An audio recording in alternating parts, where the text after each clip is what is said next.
Bonjour à tous et bienvenue dans cette nouvelle vidéo de Drone Theory. Dans cette vidéo, nous allons parler des quelques changements que vous avez peut-être pu voir sur Alpha Tango. Alors comme vous pouvez le constater ici, depuis le 14 décembre 2023, il est possible pour les exploitants de mettre à jour Alpha Tango avec une prise en compte des scénarios standards européens. Alors comment faire cela? Je vais vous montrer. Donc cela se passe dans mon activité d'exploitant, ici. Donc la première page, hein, normalement, c'est celle-ci, hein, c'est celle avec tous vos informations.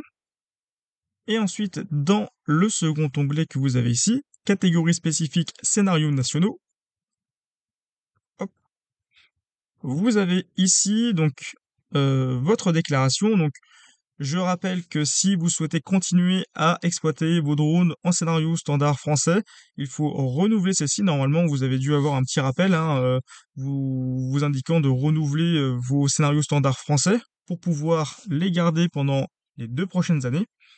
Et pour cela, bien entendu, il fallait avoir les drones qui étaient en conséquence, hein, et notamment avoir une attestation de conception si vous souhaitez avoir le scénario 2. Et ou sinon, maintenant, ce qui est enfin, autre changement que vous avez pu constater, si vous faites donc ici modifier, renouveler la déclaration, tac. Donc là, pour mon exploitation, je fais bien du S1, S2, S3, de la formation pratique de télépilote. Ça, c'est nouveau, donc c'est la scénario standard européen. Non, pour ça, pour exploiter en scénario standard européen, que ce soit en STS-01, STS-01, je rappelle, drone de plus de 4 kg en ville, ou le STS-02, tout ce qui est mission en vue, vous devez bien entendu avoir un drone étiqueté C5 pour le STS-01. À ma connaissance, je crois que Hexadrone a réussi à avoir un étiquetage C5 très récemment, à confirmer. Par contre, je suis sûr que pour le STS-02, pour le BVLOS, l'émission en vue, vous avez un étiquetage C6 sur l'aile française UX11 de chez Delair. Par contre, ce qui est un peu étonnant, c'est que pour être exploitant en scénario standard européen, il faut être exploitant soi-même, et pour être exploitant, il faut être formé, avoir une formation pratique. Cette formation pratique, elle doit être dispensée par un autre exploitant qui a un programme de formation de scénario standard européen. Le problème étant qu'aujourd'hui, vous n'avez aucun premier formateur, il n'y a eu aucune reconnaissance de titre. Parce que c'est marqué comme ça dans les textes de l'EASA, il n'y a pas de reconnaissance de titre qui sont aujourd'hui indiqués. Donc l'exploitant formateur zéro, en fait, il n'existe pas. C'est un peu, voilà, il y a eu un trou en fait dans la raquette lorsqu'ils ont fait la réglementation. C'est aujourd'hui remonté à l'agence, à l'EASA, et bon, on devrait avoir une réponse, j'espère, dans le premier trimestre 2024. Mais aujourd'hui, en fait, c'est impossible d'être exploitant en scénario standard européen. Ici, donc c'est là où on peut rajouter ou supprimer des drones que vous exploitez. Je rappelle qu'ici, ce sont les drones que vous exploitez. Et c'est pas forcément les drones où vous êtes propriétaire. Les drones où vous êtes propriétaire, c'est mes aéronefs. Alors qu'ici, ça peut être des drones de quelqu'un d'autre, en fait. Voilà, c'est pas dérangeant, c'est des drones que vous exploitez, vous, dans votre exploitation.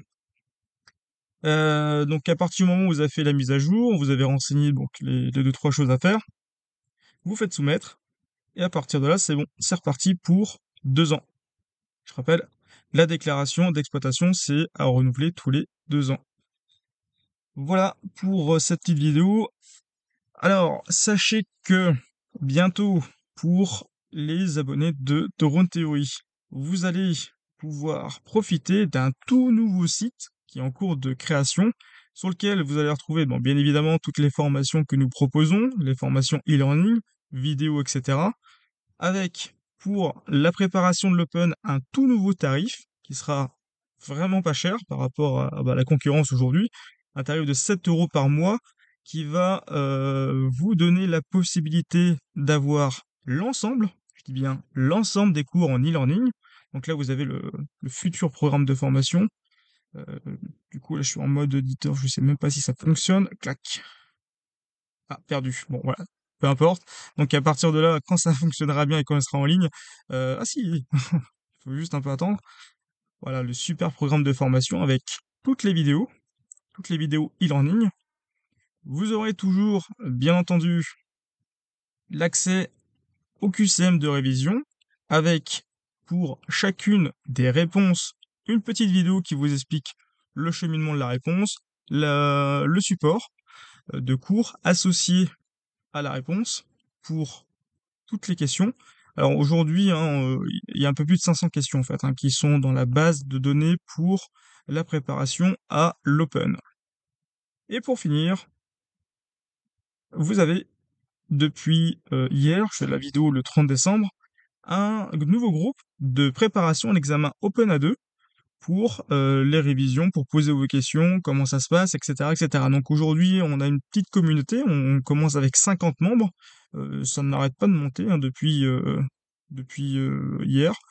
Donc voilà, donc je vous invite, hein, si vous souhaitez préparer l'examen Open A2, de venir vous joindre à cette communauté pour poser vos questions, etc., et faire grossir la boule de neige. Voilà, je vous remercie, à bientôt.